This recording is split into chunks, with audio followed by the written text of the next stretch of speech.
7ই August উত্তরবঙ্গের দুটি গুরুত্বপূর্ণ জেলায় আয়োজিত হল ইন্ডিয়ান সেকুলার ফ্রন্টের অধিকার সমাবেশ। উত্তর দিনাজপুরের ইটাহার এবং মালদার সুজাপুরে আয়োজিত এই দুটি সভায় উপস্থিত ছিলেন বিপুল সংখ্যক সাধারণ মানুষ। সভায় প্রধান বক্তা হিসেবে উপস্থিত ছিলেন আইএসএফ চেয়ারম্যান ও ভাঙড়ের বিধায়ক নওশাদ সিদ্দিকী।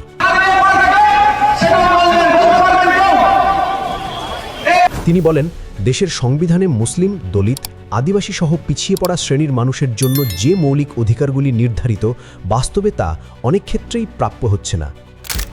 তারা শুধুমাত্র ভোটার হিসেবে ব্যবহার হচ্ছেন, অথচ বাস্তবিক অধিকার থেকে বঞ্চিত হচ্ছেন। ইটাহারের সভায় তিনি উদাহরণ হিসেবে তুলে ধরেন কৃষকদের দুরবস্থা, যেখানে ফসল নষ্ট হলেও ব্লক অফিস বা কৃষি দপ্তর থেকে তারা সঠিক সহায়তা পাচ্ছেন না।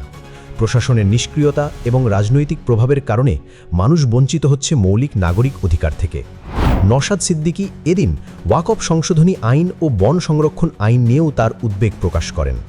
তার বক্তব্যে উঠে আসে যেভাবে বন সংরক্ষণ আইন বদলে আদিবাসীদের জমি এবং ওয়াকফ সম্পত্তি ইনক্লুডিং কবরস্থান ও মাদ্রাসাকে কর্পোরেট স্বার্থে ব্যবহারের চেষ্টা চলছে, তা সাধারণ মানুষের অধিকারে সরাসরি হস্তক্ষেপ। তিনি বলেন, এসবের বিরুদ্ধে শুধু রাস্তায় আন্দোলন নয়, আইনগতভাবেও লড়াই চালিয়ে যেতে হবে। সভায় তিনি ভোটার তালিকা নিয়ে চলমান বিভ্রান্তির বিষয়টিও উল্লেখ করেন। তার অভিযোগ, বৈধ ভোটারদের নাম তালিকা থেকে বাদ দেওয়া হচ্ছে, এতে জনমনে আতঙ্ক তৈরি হচ্ছে। এই ধরনের ঘটনা হলে প্রয়োজন অনুযায়ী আইনি পথে পদক্ষেপ নেওয়ার আহ্বান জানান তিনি।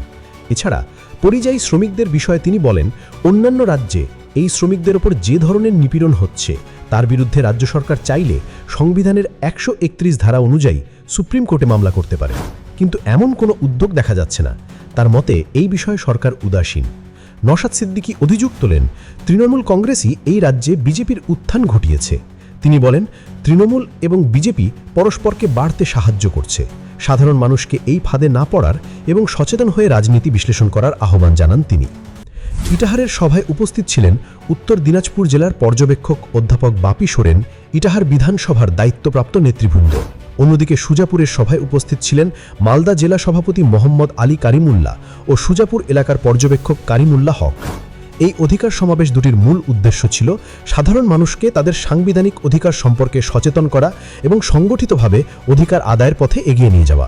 বড় জমায়েত, সংবেদনশীল বক্তব্য এবং শান্তিপূর্ণ পরিবেশে আয়োজিত এই অনুষ্ঠানগুলো সমাজের বহু মানুষের দৃষ্টি আকর্ষণ করেছে।